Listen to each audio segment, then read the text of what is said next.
there you are, ghoulies. It's a fantastic evening on Crimson Theater here indeed, because the Wolfman from the legendary Nightmare Cinema, he took a, I seen you walking around in the back quarters of the graveyard there. You looked a little cold. Well, it's hard to get cold in this weather with all this fur coat. But I sure enough am tired of winter. I had to get out of that darn haunted studio. Vampiro didn't lock the darn door. And I Imagine that. I'm going to go by that castle over there. Then I remembered who lives here. And I said, well, I'll go stop there and see what my buddy Dr. Destruction. See, because a lot of folks don't know that outside of this show, you and I really know each other and we're friends. For a long time, of course. But, you're so far on the other side of the city, to speak. But, I don't get out much. But with all this cold weather and driving and drinking laws, what they are, the doctor can't be carousing around like he used to in the old days, I mean, things have changed. You've got to grow up and settle in with the time. So I just, pretty much stay in the castle as much as I can and look, look outside once in a while to see what local politicians are doing for fun. Oh, I try and avoid that, man. That political nonsense. I don't care what side anybody on. All they want to do is pick our pockets clean. And they want to get reelected. Oh yeah. Man. They're my buddy when they want reelected. They're all your buddy when they want to get reelected. You won't hear hide a hair of them. I don't know. I haven't seen my alderman since he got elected. I keep in contact with mine, but not as often as I should, but I do contact him. He's a pretty good fella. I won't mention no names and embarrass nobody, because who wants to do?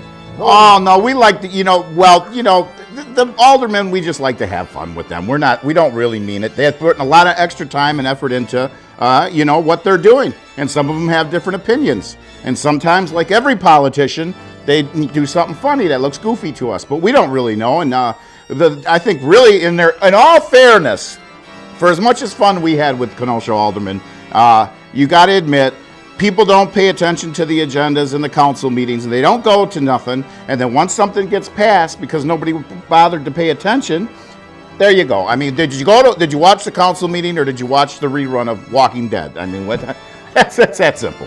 Well, I'll tell you what, they count on us not knowing what they're doing. I always have this thing. I with this out here, I say, see that hand? What's this one doing? No, don't put that hand down. This is the one that you show people. This is the one, I don't know, collecting money. Collecting money. I don't know. That's all right. Well, what are you going to do about it? I don't think there's much we can do. But what we can do is continue the legacy of horror movies. And I bet there are several of our fans out there of the Universal horror movies that are completely unaware that Lon Chaney did appear as the Wolfman, actually several times, but in another movie called Face of the Screaming Werewolf. Oh, yeah. I mean, that he didn't really have no dialogue in that one. He already succumbed to that throat cancer or whatever. Well, yeah, he actually didn't want any lines because he could manage to drink through the shooting. Yeah. But I'm not going to knock him for that one bit. He was a great actor and had a lot of walking in your father's footsteps is tough. That's a tough job too. But he's really good. As I believe now, I dug this one out of the vault once I seen you coming over, so I thought I'd take advantage of this opportunity with you in the neighborhood at all to show Face of the Screaming Werewolf. And don't they find the werewolf is a mummy first, and then he becomes a Wolfman? Yeah, it's something that he got to do two of his signature characters, and those were, in fact, Kaddish the Mummy and the Wolfman. The Wolfman was his real big the love. The thing about it is Hispanics love their monsters. And you can't have a monster without a little splatter. So you notice when you bite people in this one, you see the blood run. Well, it's a later period film, and the blood started getting popular. I mean, I think it was probably Hammer horror films that actually started with the color introducing a lot of blood. Blood was always or even popular. A little blood was a big thing back then. Blood's always been popular. Yeah. Vampiro, he goes through a quart a day. All right, there's no doubt about it. But hey, Wolfman, while you are on the show, this is sometimes a controversial subject, but what did you actually think of the Benicio del Toro Wolfman from 2009? That was. Well, when you remake a movie, you have to remake it different. And hardcore fans want to see the exact same movie done the exact same way. But you can't do that, because if you do, you're just ripping somebody off. Now, this was closer to the original story, believe it or not, that Kurt Sielmak wrote for the original Wolfman, and they made him rewrite it several times before they finally settled on. Probably within a couple of days, too, knowing the production schedule. Do you know that Bela Lugosi had like 20 more minutes in that movie they cut out? Don't get me started. Don't get me started. That's a whole... You don't team up two superstars and then tell one of them, screw you, what's all your stuff on? They did that to him in the other movie they was in. Yeah, they did that in the other one, too, and we've been on here defending Bella a long time, but you know what I like, though, and I don't like too many modern movies that come out, but I did like the Benicio del Toro Wolfman, because it had those elements of the original. You've got elements of Werewolf of London involved. They included the bear, which was a scene that got deleted, even though he didn't fight the bear. And then, of course, the whole poet shirt kind of thing and running around London definitely was a tip of the top hat to Curse of the Werewolf, the Hammer film.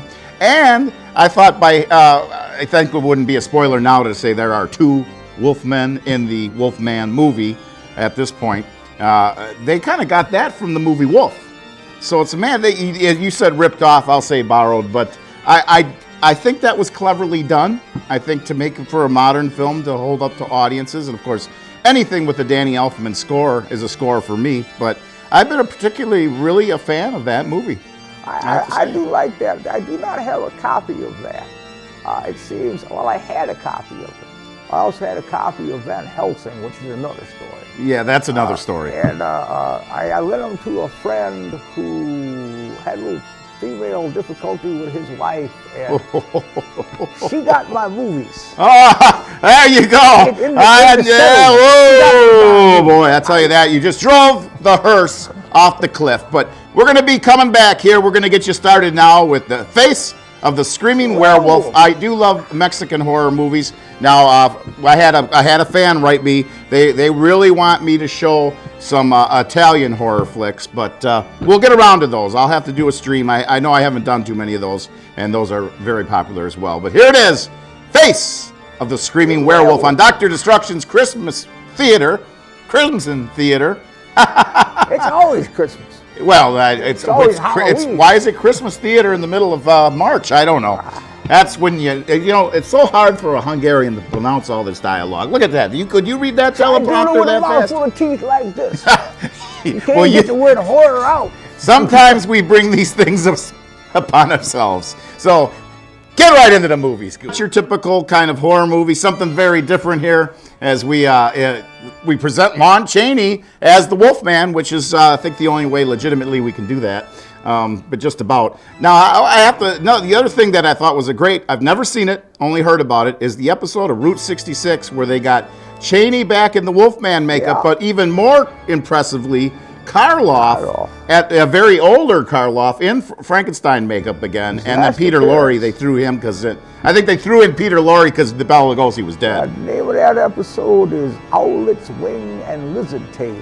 Sounds good. And there's this station that's coming out now. I forget the name of the station, but they've been marathon and everything, and they just marathon Route 66, and at 8 o'clock at night on Saturday night, right before you come on. They had, a different station. No, see, but you turn it. It was a great night, see, because I watched that and then I turned on you. Well, now, see, I don't get out much, but somebody said that I'm like in the same slot on Saturday night with somebody named Sven Gulli. Yeah, he's also out on Saturday afternoon. You can't get it in the cable market. So I actually have an antenna. I haven't got it since Jerry G. Bishop left the show, but that's just me personally. Well, I figured I bet you people are channel surfing between the two shows. Yeah, and he's like in and out so quick. If this is advertised enough, I'm sorry, Rich, but y'all done lost tonight. Well, you know what they say about Sven Gulli, don't you? He's not that good, but he sure is quick. Whoa, I mean, the girl said that, but I'll rip him a new one. He was very, I don't know, he's been good and bad. I don't know what to say. Well, but our last encounter was not cool. That's all I'll say. I reckon Mr. Coles to another old star who was so used to doing things, Mickey Rooney. Oh, Mickey Rooney. He was a genius, but he was not very easy to work with. Well, that's he doesn't have to be really.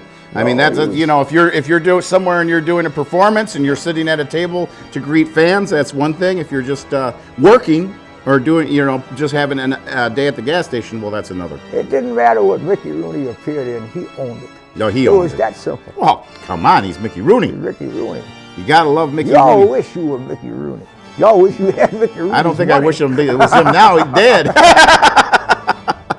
Oh, well, that being said, you know what we have to do?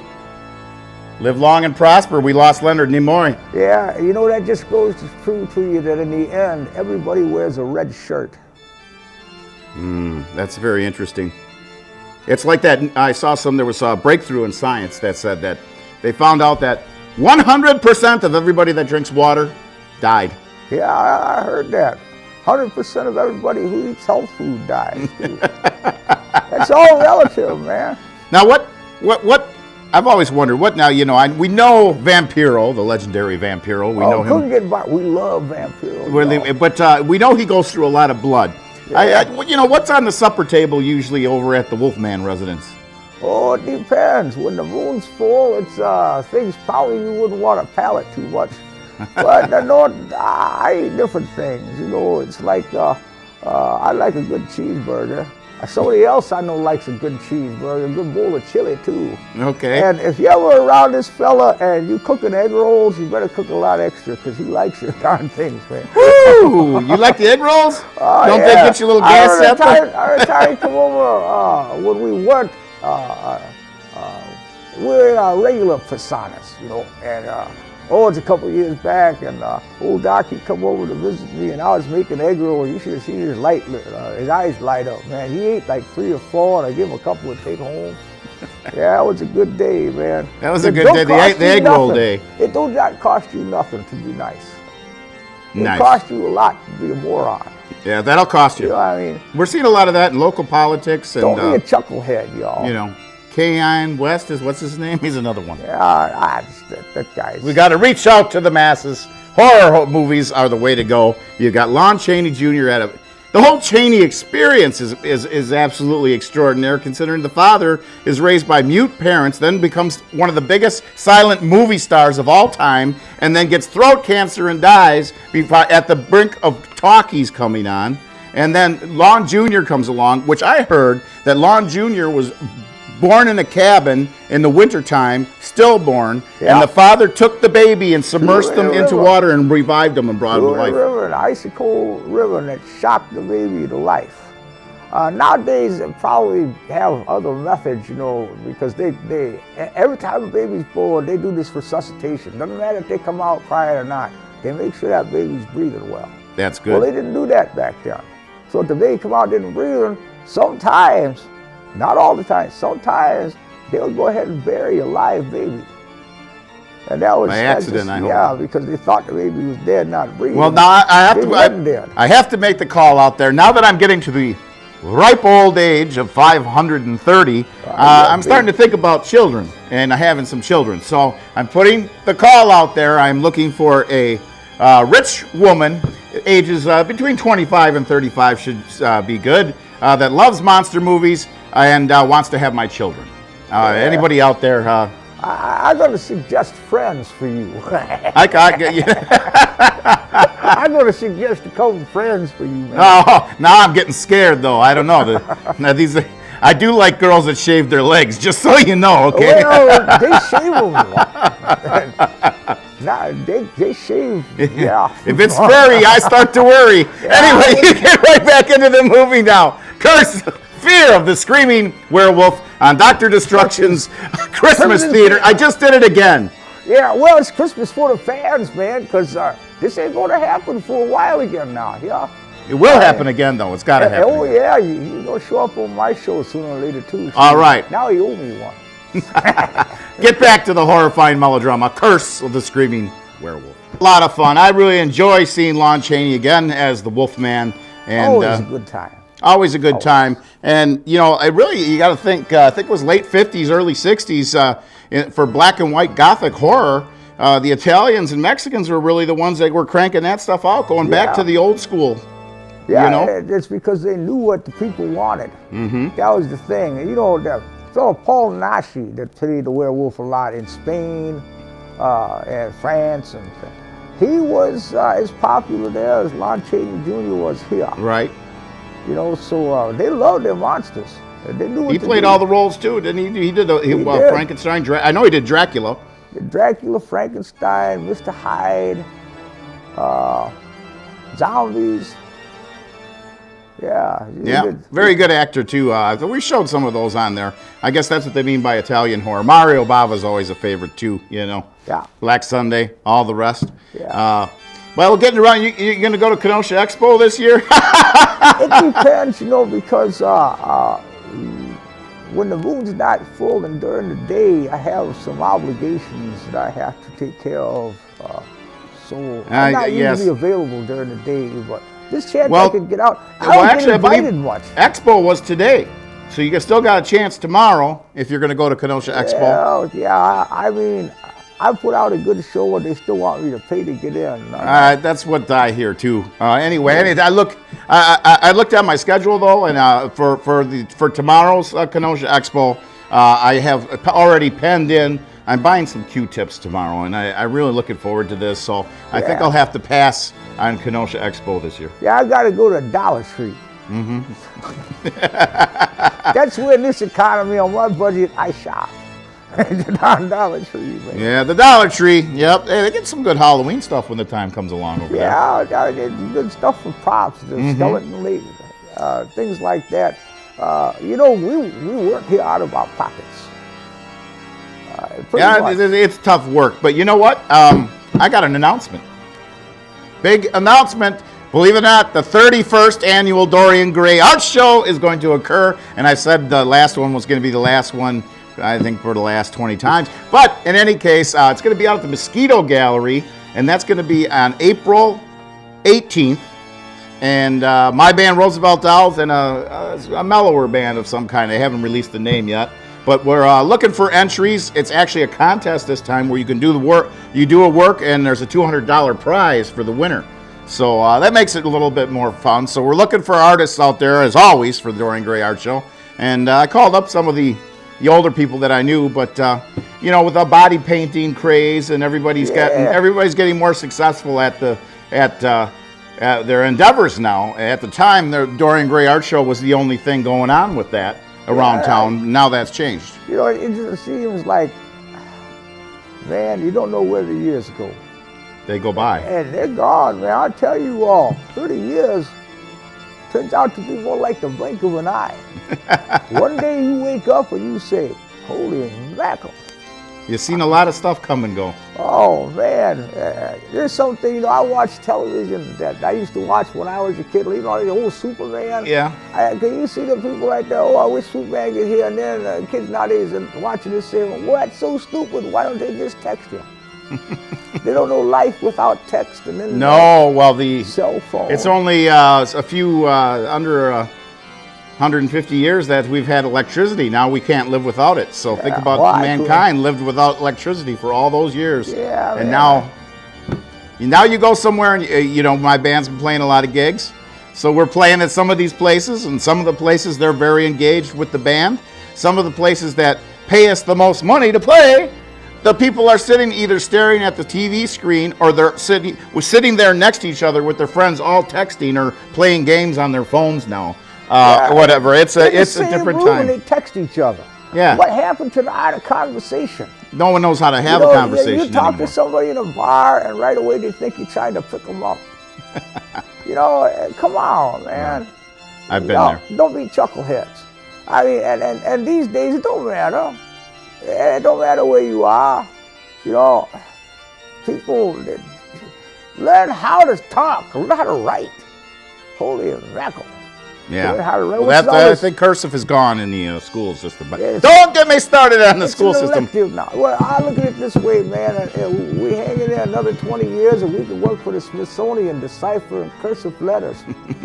Ought to be some good money in retirement. That's going to be interesting. This movie was still made in the age of cursed letters, and here we go. Face of the Screaming Werewolf on Dr. Destruction's Crimson Theater. It's getting hairy out tonight. Yeah, well, welcome to my world. There you are, ghoulies, and I hope you enjoyed tonight's horrifying melodrama. That's right, Face of the Screaming Werewolf. On that's a real good camera shot there. Fire camera 3, goodbye, you're done for the night. These camera guys here, you know, we're going to have to fire them all. Yeah. You could tell he was over, he was across the street drinking at that local libation institution of Tavernation. The corner tabernacle, that's where they worship. It was the corner tabernacle. Well, here, I got something special for you. I think you could bring it home to the children. It's the very first version of our Dedgar doorknob dolls. There you go. See, it's coming. Know, the thing about it is, we haven't seen one of those in a while. There's no hole in the mouth. Huh? There's no hole in the mouth. There you go. How do you think about that one? Thanks. Here, give me that. There you go. Eagerly disposed of. Yeah, well, there's such a thing as trying to be creative and not just trying to be somebody else. There's an unwritten code among horror hosts. See, it's called a brotherhood. See, brother, he got his own show. I got my own show. I got started on his own show too. But they don't know about that, do they? No, they don't. And they don't know how deeply embedded that's why the culture. You don't see a certain person around much no more. He appeared though once. He did. And he got shrunk down one time too. That was interesting. Those were strange days. They were very strange days. That particular individual sent me back into time. Perhaps I remember. Yeah, and I don't know. I look back on that and I say it was an experience. Falling off a horse in armor is definitely an experience. Yeah. But we've had a good time here, and it's always a good time getting together. It's been a great experience showing horror movies in Kenosha, Wisconsin, and elsewhere. With the band, we're also looking to tour the world and elsewhere. We're out there trying to bring it live. But the thing is that the fans of a horror host show don't necessarily follow a band around because they're at home on Saturday night watching Crimson Theater or that guy in Chicago. Well, I tell you what, y'all need to hang around on Saturday night because after the Dr. Destruction Vampiro got a show. Then it's Vampiro's Creature Feature, and then it's Nightmare Cinema. Then it's Nightmare Cinema again. And then on Friday night, it's a different arrangement. There is no Creature Feature on. There's no Creature Feature, but it's Nightmare Cinema at 10, and at the witching hour come Dr. Destruction. And the people who are going to be watching these things back to back on Fridays are going to be right pleased, I think, because the doc and I are going to do a couple other things for my show too. So y'all tune in. Now, this goes outside the market, and ever since they quit doing the download thing, I don't send discs no more. You know what I mean? But if somebody out there watches your show would like to see a copy, then they can just get a hold of you, and I'll get a copy off to them. Somebody will get a copy of a copy from somebody. Yeah, I used to go out all over Wisconsin, but it just gets too much mailing out just to everybody. Well, now it's put to the point you can upload and just have it all on the internet, which is that's another thing. That's another budget matter. And as I say, we work out of our pockets.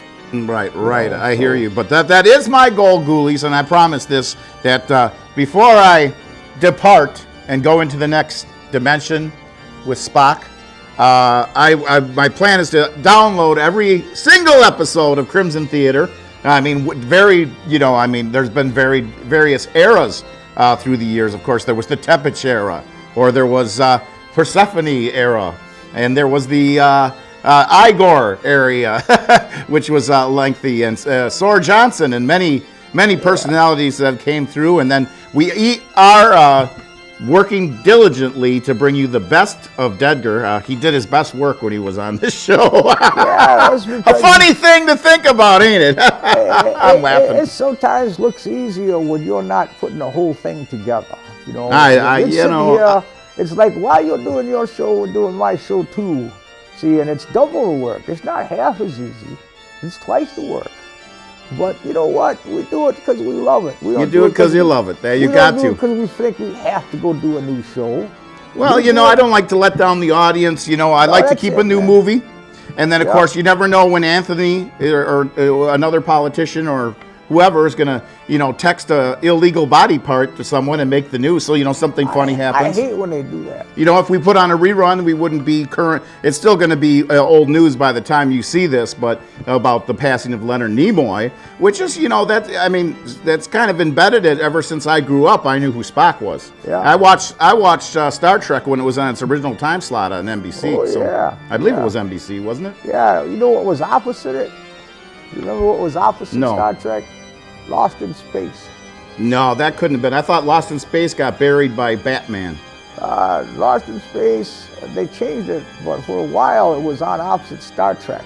And That's a bad idea. Yeah, and the only thing they had was Lost in Space outlasted Star Trek because Star Trek's budget was so high. I think That's what killed that show. No, I think it's the opposite. I think that Lost in Space had the bigger budget. It might If you have, look at the not sets. at first, not in the black and white years. No? No, man. Those were the better shows, though. Yeah, really. they were because They were a little closer to the outer limits instead of being like, whatever. All right, you got to admit, as the show starts out about a family in space, has very haunting black and white portrayal to it, and then for some reason it turns into the new Three Stooges of the, you know, Billy Mummy, Dr. Smith, and the robot, and everything is centered around them. Then it's all centered around, probably because the market was young boys that were watching the show. So Bill Mummy stole the Well, the show. robot was popular. Yeah. And so the robot needed both a foil and more like a protagonist. It needed a protagonist and an antagonist to center around the robot. And that's how that started, because the kid was popular. And Dr. Smith, they just loved to tune in and see him go, oh, I'm dying with you. You know, either something like that's going to work or it doesn't. But it's been great working with you tonight. We got to wrap it up. Mr. Wolfman, I have to have you back on the show. And you have a horrifying week, Ghoulies. We'll see you next week on Dr. Destruction's Crimson Theater.